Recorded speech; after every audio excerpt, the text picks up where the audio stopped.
천년 고찰 연근사의 종소리 속에서 금강경의 진정한 이치에 관한 이야기가 조용히 펼쳐집니다.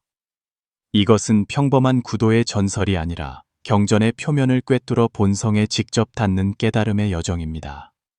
우리가 경전의 글귀 해석에 몰두할 때 진정한 불법의 지혜가 과연 어디에 숨어 있는지 생각해 본 적이 있습니까? 안개가 자욱한 영은사에서 16살의 소년 승려 해명은 37번째로 금강경을 펼쳤습니다. 그의 미간은 깊게 주름져 있었고 마음은 혼란으로 가득했습니다.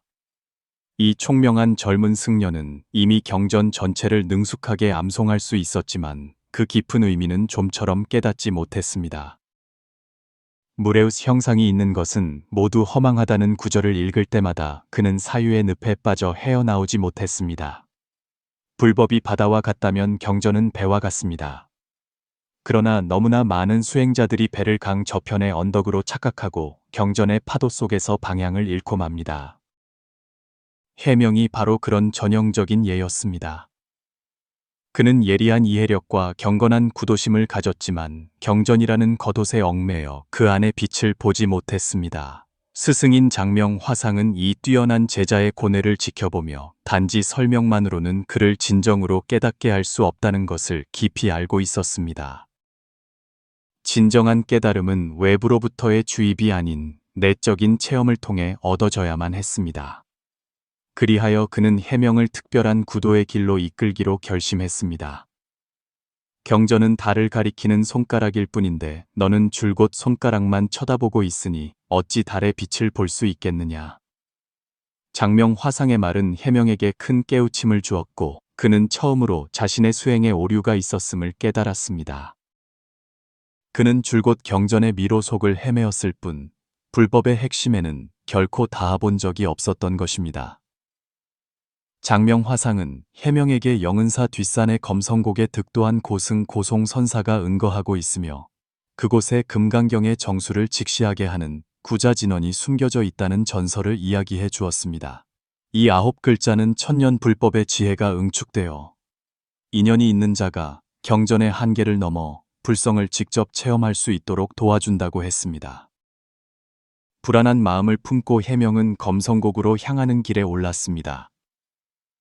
산길은 수행의 길이 험난하듯 무척이나 가팔랐습니다. 그는 홀로 내면의 의심과 외부의 도전에 맞서야 했고 이 과정 자체가 하나의 수행이었습니다. 이 과정 속에서 해명은 진정한 구도가 지식을 수동적으로 받아들이는 것이 아니라 능동적으로 탐색하고 체험하는 것임을 깨닫기 시작했습니다. 해명이 거센 계곡물을 가로지르는 삼성교 앞에 이르렀을 때 그는 첫 번째 진정한 시험에 직면했습니다.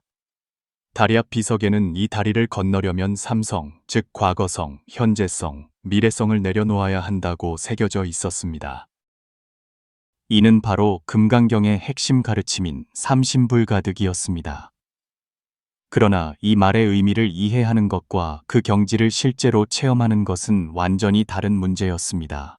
다리 앞에 서서 해명은 발밑의 거센 물살에 대한 두려움뿐만 아니라 모든 집착을 내려놓는 것에 대한 전례 없는 공포를 느꼈습니다. 그는 문득 자신이 지식을 갈망하고 깨달음을 기대하며 미래를 동경하는 것 모두가 일종의 집착임을 깨달았습니다. 진정한 수행이란 이처럼 합리적으로 보이는 집착들마저 내려놓는 것이었습니다. 해명이 눈을 감고 마음 깊은 곳에서 과거에 대한 미련, 현재에 대한 분별, 미래에 대한 환상을 진정으로 내려놓았을 때 기적이 일어났습니다. 위태로워 보이던 목조 다리가 그의 눈에는 반석처럼 견고해 보였고 그는 가볍게 다리를 건넜습니다. 이 순간 그는 처음으로 금강경에서 말하는 마음이 머무는 바가 없을 때 모든 장애가 사라진다는 경지를 체험했습니다. 검성곡 깊은 곳에서 해명은 전설 속의 고송선사를 만났습니다. 평범한 노승처럼 보였지만 그는 헤아릴 수 없이 깊은 지혜를 지니고 있었습니다. 그는 서둘러 심오한 법문을 전수하는 대신 해명에게 장작을 패고 물을 깃고 마당을 쓸고 밥을 짓는 가장 평범한 일들을 시켰습니다. 큰 기대를 품었던 해명은 당혹감과 실망감을 느꼈습니다. 수행은 일상생활 속에 있다. 고송선사는 행동으로 이 이치를 설명했습니다. 그는 해명에게 불법이 저 높은 곳에 있는 현학적인 이론이 아니라 일상생활에 녹여낼 수 있는 실천적 지혜임을 깨닫게 했습니다. 해명이 장작을 패면서 도끼와 나무, 그리고 힘 사이의 조화로운 일체감을 느꼈을 때 그는 비로소 무아상, 무인상, 무중생상, 무수자상이 무엇인지 이해하기 시작했습니다. 고송선사의 가르침은 독특하면서도 심오했습니다.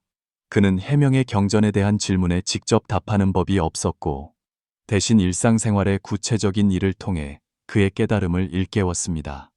해명이 사상의 의미에 대해 물었을 때 고송선사는 뜰 안의 작은 나무 한 그루를 가리키며 그 나무의 형상이 어디에서 비롯되었는지 생각해 보라고 이끌었습니다. 해명이 깊이 사색한 끝에 이른바 나무의 형상이란 여러 인연이 화합하여 생긴 산물일 뿐 그 자체로는 고정불변의 실체가 없음을 발견했습니다. 이러한 가르침은 해명이 추상적인 개념 이해에서 직접적인 체험적 인식으로 나아가게 했습니다. 그는 금강경에서 말하는 이 허무가 아니라 모든 현상에 독립적이고 불변하는 자성이 없으며 모두 인연에 따라 생겨난다는 것을 깨닫기 시작했습니다. 이러한 인식은 논리적 추론이 아닌 직접적인 체험을 통해 얻어진 것이었습니다. 고송선사의 지도 아래 해명의 금강경에 대한 이해는 날로 깊어졌고, 응무소주 이생기심은 더 이상 이해하기 어려운 경구가 아니라 그의 내면의 진실한 체험이 되었습니다. 그는 어떤 경계 속에서도 집착하는 마음을 일으키지 않으면서 동시에 삶의 여러 도전에 적극적으로 맞서는 법을 배웠습니다. 그러나 구자진언의 비밀에 대해서 고송선사는 시종일관 밝히지 않았습니다.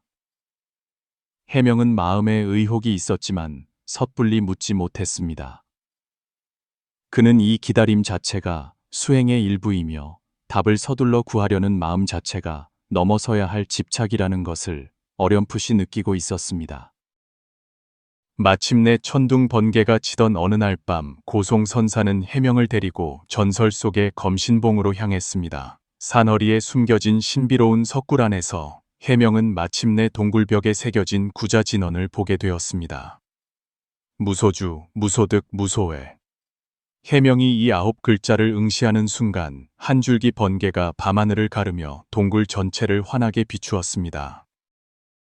그 짧고 강렬한 빛 속에서 해명은 문득 이 9글자의 심오한 의미를 깨달았습니다. 그것들은 신비로운 주문이 아니라 금강경 핵심 지혜의 고농축이었습니다.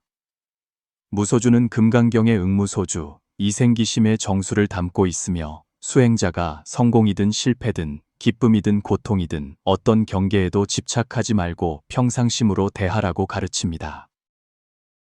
이는 소극적인 도피가 아니라 적극적인 초월입니다. 무소득은 금강경의 실무유법 열애득 안욕 따라 삼약 삼보리의 깊은 뜻을 반영하며 수행자가 수행의 성과에 집착하지 말 것을 일깨웁니다. 진정으로 깨달은 자는 깨달음 자체도 하나의 환상이며 얻을 수 있는 것은 아무것도 없음을 압니다. 이러한 인식은 수행자가 새로운 집착에 빠지는 것을 막아줍니다. 무소회는 모든 경계를 마주했을 때의 자유롭고 걸림없는 마음을 표현합니다. 수행자가 앞에 두 가지 의미를 진정으로 이해하면 자연스럽게 두려움 없는 용기가 생겨납니다. 이 용기는 맹목적인 충동이 아니라 깊은 지혜에 기반한 내면의 힘입니다. 천둥 번개가 치던 그날 밤, 해명은 깊은 내적 전환을 경험했습니다. 그는 구자진언의 진정한 가치가 암송에 있는 것이 아니라 체험과 실천에 있음을 깨달았습니다. 이 9글자는 마치 금강경의 깊은 지혜로 통하는 문을 여는 세계의 열쇠와 같았습니다. 영은사로 돌아온 후 해명은 완전히 새로운 방식으로 금강경의 지혜를 이해하고 전파하기 시작했습니다. 그는 더 이상 글귀 해석에 얽매이지 않고 사람들이 경전 이면에 있는 진리를 직접 체험하도록 이끌었습니다. 그의 법문은 간결하면서도 심오하여 종종 한마디 말로 듣는 이에게 깨달음을 주었습니다. 한 번은 어떤 학자가 해명에게 금강경의 열애소설법 개불가취 불가설 비법 비비법이라는 구절을 어떻게 이해해야 하냐고 물었습니다. 해명은 복잡한 이론적 설명을 하는 대신 뜰 안에 소나무 한 그루를 가리켰습니다. 학자가 의아해하자 해명은 말했습니다. 그대가 이 소나무의 본질을 온전히 묘사할 수 있겠는가?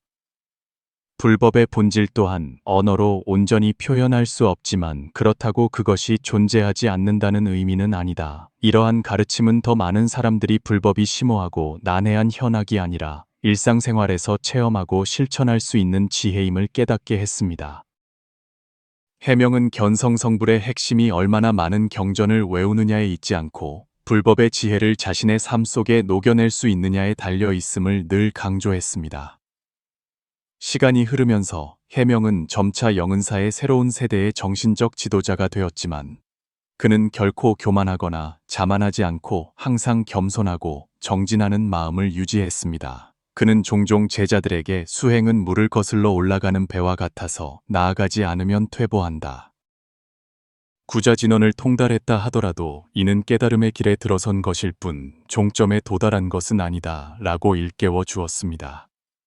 누군가 구자진언 외에 더 높은 법문이 있는지 물으면 해명은 늘 미소 지으며 대답했습니다. 그대가 구자진언을 진정으로 이해하게 되면 법문에는 본래 높고 낮음이 없으며 모든 법문이 같은 목표, 즉 자신의 본래 면목을 아는 것을 가리키고 있음을 깨닫게 될 것이다. 해명의 영향 아래 영은사에는 독특한 수행 분위기가 형성되었습니다. 이곳에서는 경전을 숭배하거나 의식에 맹신하지 않고 실제적인 체험과 실천을 중시했습니다. 승려들은 일상의 염불, 좌선, 노동 속에서 불법의 지혜를 체험하며 평범한 삶 속에서 비범한 깨달음을 찾아 나섰습니다. 해명은 만년에 한 제자가 그의 수행 심득을 요약해달라고 청하자 그는 단지 9글자 무소주, 무소득, 무소회를 말했을 뿐입니다. 제자가 자세한 설명을 청하자 그는 웃으며 말없이 하늘의 밝은 달을 가리켰습니다. 이 간단한 행동에는 깊은 지혜가 담겨 있었습니다. 불법에서 흔히 말하는 지월지유, 오치유해치유처럼 언어와 경전은 진리를 가리키는 도구일 뿐 진리 그 자체는 아닙니다. 우리가 손가락에 지나치게 집중하면 달빛의 찬란함을 놓치게 됩니다. 해명은 이 행동으로 제자들에게 자신의 말에 집착하지 말고 말 이면에 있는 실상을 체험하라고 일깨워준 것입니다. 오랜 세월 동안 수많은 구도자들이 해명에게서 깨달음의 비결을 얻기 위해 영은사를 찾아왔습니다. 하지만 해명은 결코 정해진 답을 주지 않고 각자의 근기와 필요에 따라 다른 지도를 해주었습니다. 그는 모든 사람의 깨달음의 길이 독특하며 통일된 잣대로 잴 수 없다는 것을 깊이 알고 있었습니다. 한 번은 경전 연구에 집착하는 한 학자가 두꺼운 필기 노트를 가지고 와 해명의 인정을 받으려 했습니다. 해명은 쳐다보지도 않고 그 노트를 불 속에 던져버렸습니다. 학자가 분노하며 항의하자 해명은 평온하게 말했습니다. 내가 태워버린 것은 노트가 아니라 그대의 경전에 대한 집착이다. 진정한 불법은 그대의 마음속에 있지 이 종이 위에 있는 것이 아니다. 이 가혹해 보이는 행동은 실제로는 자비심으로 가득 차 있었습니다. 해명은 이 충격적인 방식으로 학자에게 외적인 지식과 기록에 과도하게 의존하는 것이 내적인 지혜의 발현을 가로막는다는 것을 깨닫게 했습니다. 진정한 수행자는 밖으로 구하지 말고 안으로 찾아야 합니다. 다양한 구도자들을 대할 때 해명은 뛰어난 지혜와 기교를 보여주었습니다. 초심자에게는 기본적인 개념을 인내심 있게 설명했고 어느 정도 기반이 있는 수행자에게는 더 깊은 사유로 이끌었습니다. 이미 어느 정도 성취를 이룬 상급 수행자에게는 때로는 눈빛 하나만으로도 깊은 이치를 전달하기에 충분했습니다. 이러한 근기에 따른 가르침은 금강경의 법무정법에 파우딩반의 정신을 구현한 것입니다. 해명은 불법의 정수가 경직된 교리가 아니라 유연한 적용에 있음을 알았습니다. 똑같은 구자진언이라도 다른 사람에게서는 다른 이해와 체험을 낳을 수 있었습니다. 이것이 바로 불법의 생명력이었습니다. 해명은 또한 이른바 비밀스러운 전수에 대한 사람들의 미신을 타파하는 데 특히 중점을 두었습니다. 누군가 구자진언의 특별한 염송 방법이나 의식이 있는지 물으면 그는 언제나 고개를 저으며 말했습니다. 만약 특별한 방법이 필요하다면 그것은 이미 진정으로 단순한 것이 아니다. 진리는 종종 가장 평범한 곳에 있으며 가장 평범한 마음으로 체험하면 충분하다. 이러한 신비주의를 배제하는 태도는 많은 사람들을 놀라게 했지만 동시에 그들이 불법의 진정한 정신에 더 쉽게 다가갈 수 있도록 했습니다. 해명은 자신의 언행으로 불법이 저 높은 곳의 신비한 학문이 아니라 누구나 삶 속에서 실천할 수 있는 지혜임을 증명했습니다. 영은사의 장경각에는 구자진언의 완전한 해설이 담겨 있다는 신비한 고서가 한 권 있었습니다. 오랫동안 수많은 고승들이 열어보려 했지만 아무도 성공하지 못했습니다. 해명이 이 고서 앞에 섰을 때 기적처럼 책장이 저절로 넘어갔습니다. 하지만 더욱 놀라운 것은 그가 책에서 영감을 얻고 난 후 정신을 차려보니 자신은 여전히 굳게 닫힌 고서 앞에 서 있었고 방금 전에 모든 것이 마치 환각 같았다는 점입니다. 이 경험을 통해 해명은 금강경의 여몽환포영, 루몽환파오잉의 의미를 더욱 깊이 이해하게 되었습니다. 진리의 획득은 외적인 형식에 의존하는 것이 아니라 내적인 깨달음에서 비롯되는 것입니다. 그 고서의 진정한 가치는 그것이 어떤 내용을 기록했느냐에 있는 것이 아니라 사람들의 내적 각성을 촉발할 수 있다는 데 있었습니다. 스승 장명 화상은 해명의 성장에 만족감을 느꼈습니다. 그는 해명에게 이 고서의 오묘함이 바로 정해진 내용이 없다는 데 있으며 그 내용은 모든 독자의 마음속에 존재한다고 말해 주었습니다. 이것이야말로 금강경의 핵심 사상, 즉 모든 법은 마음의 현현이며 마음을 떠나서는 이른바 외적인 실체가 없다는 것을 보여주는 것이었습니다. 이 경험을 통해 해명은 구자진언의 깊은 의미를 한층 더 이해하게 되었습니다. 무소주는 외적인 경계에 집착하지 않는 것뿐만 아니라 자신의 수행 성취에도 집착하지 않는 것을 의미합니다. 무소득은 세속적인 이익을 추구하지 않는 것뿐만 아니라 이른바 깨달음의 체험에도 집착하지 않는 것을 의미합니다. 무소에는 어려움에 맞서는 용기뿐만 아니라 모든 경계에 직면했을 때의 자유롭고 초연한 태도를 의미합니다. 구자진언에 대한 이해가 깊어짐에 따라 해명의 가르침도 점점 더 정묘해졌습니다. 그는 더 이상 장황한 설명이 필요 없었고 종종 몇 마디 말로 핵심을 찔렀습니다. 때로는 언어조차 사용하지 않고 단지 행동만으로 깊은 법의 이치를 전달했습니다. 한 번은 젊은 승려가 해명에게 어떻게 하면 빨리 깨달을 수 있냐고 물었습니다. 해명은 대답 없이 빗자루를 들고 진지하게 마당을 쓸기 시작했습니다. 젊은 승려가 그 뜻을 이해하지 못하자 해명은 말했습니다. 깨달음은 지금 이 순간의 모든 행동 속에 있다.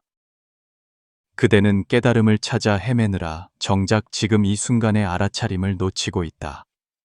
진정한 수행은 무엇을 얻는 데 있는 것이 아니라 지금 하고 있는 일에 온전히 몰입하는 데 있다. 이 가르침에 젊은 승려는 크게 깨달았습니다. 그는 깨달음이 추구해야 할 목표가 아니라 어느 순간에나 체험할 수 있는 상태이며 핵심은 알아차림을 유지하고 온몸과 마음으로 지금 이 순간에 몰입하는 데 있음을 깨달았습니다. 해명은 또한 구자진언의 가치가 암송에 있는 것이 아니라 실천에 있음을 특별히 강조했습니다. 그는 종종 제자들에게 말했습니다. 만약 그대가 이 9글자를 외우기만 하고 삶 속에서 그 의미를 체험하지 않는다면 그것들은 그대에게 단지 9개의 평범한 한재에 불과할 것이다. 진정한 수행은 이 지혜를 그대의 생각과 말, 그리고 행동 속에 녹여내는 것이다.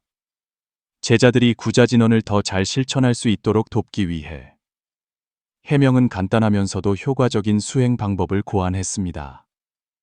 예를 들어 어려움에 직면했을 때는 무소회를 떠올리고 성취를 이루었을 때는 무소득을 기억하며 어떤 경계에서든 무소주의 마음을 유지하는 것이었습니다. 이 방법들은 간단해 보이지만 진정으로 해내기 위해서는 오랜 수련이 필요했습니다. 해명 자신도 끊임없이 이 구자진언을 실천했습니다. 영은사의 주지가 된 후에도 그는 여전히 소박한 생활 방식을 유지하며 외적인 명예나 지위를 추구하지 않았습니다. 그는 모든 시간과 정력을 불법을 널리 알리고 중생을 돕는 사업에 쏟아부으며 무소득의 정신을 실천했습니다. 해명은 온갖 찬사와 비판에 직면했을 때에도 내면의 평정을 유지하며 외부의 평가에 흔들리지 않았습니다. 이는 무소주의 경지를 보여줍니다. 숭배든 비판이든 모두 마음의 현현일 뿐 지나치게 신경 쓸 가치가 없는 것이었습니다. 수행의 길에서 만나는 온갖 도전과 어려움에 대해 해명은 언제나 담담히 맞서며 결코 물러서지 않았습니다. 이는 무소회의 용기를 보여줍니다. 그는 어려움과 도전이 모두 수행의 밑거름이 되어 자신을 더 잘 알고 초월할 수 있도록 돕는다는 것을 깨달았습니다. 해명의 영향 아래 영은사는 점차 독특한 수행 문화를 형성했습니다. 이곳의 승려들은 더 이상 수행을 부담으로 여기지 않고 삶의 자연스러운 일부로 받아들였습니다. 그들은 일상의 학습, 일, 생활 속에서 불법의 지혜를 체험하며 평범함 속에서 비범함을 발견해 나갔습니다. 외부에서 누군가 해명의 가르침에 의문을 제기할 때 그는 결코 논쟁하지 않고 자신의 행동으로 응답했습니다. 그는 진리는 논쟁을 통해 증명될 필요가 없으며 실천의 결과를 통해 자연스럽게 드러날 것이라고 믿었습니다. 오랜 세월 동안 영은사를 거쳐간 승려들은 각지에서 불법을 널리 알렸습니다. 그들은 모두 구자진언에 대한 깊은 이해를 바탕으로 다양한 환경에서 해명의 가르침을 실천했습니다. 이 제자들은 금강경 지혜의 전파자가 되어 실천을 통해 성불한다는 이념을 더 넓은 세상에 퍼뜨렸습니다. 해명은 만년에 누군가 그가 수행의 길을 선택한 것을 후회하는지 물었을 때 미소 지으며 대답했습니다. 수행은 내가 선택한 길이 아니라 내가 본래 걷고 있던 길이다. 모든 사람이 수행을 하고 있지만 어떤 사람은 그것을 알아차렸고 어떤 사람은 아직 알아차리지 못했을 뿐이다. 이 말은 해명의 수행에 대한 깊은 이해를 보여줍니다. 그는 수행이 특정 집단의 전유물이 아니라 모든 사람의 삶에 필연적으로 존재하는 과정이라고 보았습니다. 중요한 것은 그 과정을 인식할 만큼의 충분한 알아차림이 있는지, 그리고 의식적으로 그 과정에 참여하는지 여부였습니다. 해명은 삶의 마지막 순간까지도 불법에 대한 열정과 중생에 대한 자비심을 잃지 않았습니다. 그는 자신의 일생을 통해 진정한 수행이 무엇이며 진정한 깨달음이 무엇인지를 온몸으로 보여주었습니다. 그의 이야기는 후세 사람들에게 귀감이 되어 수많은 구도자들이 깨달음의 길로 나아가도록 격려했습니다. 누군가 해명에게 구자진언에 대한 최종적인 이해를 물었을 때 그는 말했습니다. 이 9글자는 우리가 자신의 본래 면목을 비추는 세계의 거울과 같다. 그대가 더 이상 거울이 필요 없어질 때가 바로 그대가 진정으로 자신을 본 때이다. 이 비유는 구자진언의 본질과 가치를 깊이 있게 드러냅니다. 그것들은 목적이 아니라 수단이며 종점이 아니라 이정표입니다. 수행자가 그것들이 가리키는 지혜를 진정으로 체득했을 때 그 글자 자체는 그들의 사명을 다하게 됩니다. 해명의 일생은 금강경의 핵심 이념을 증명했습니다.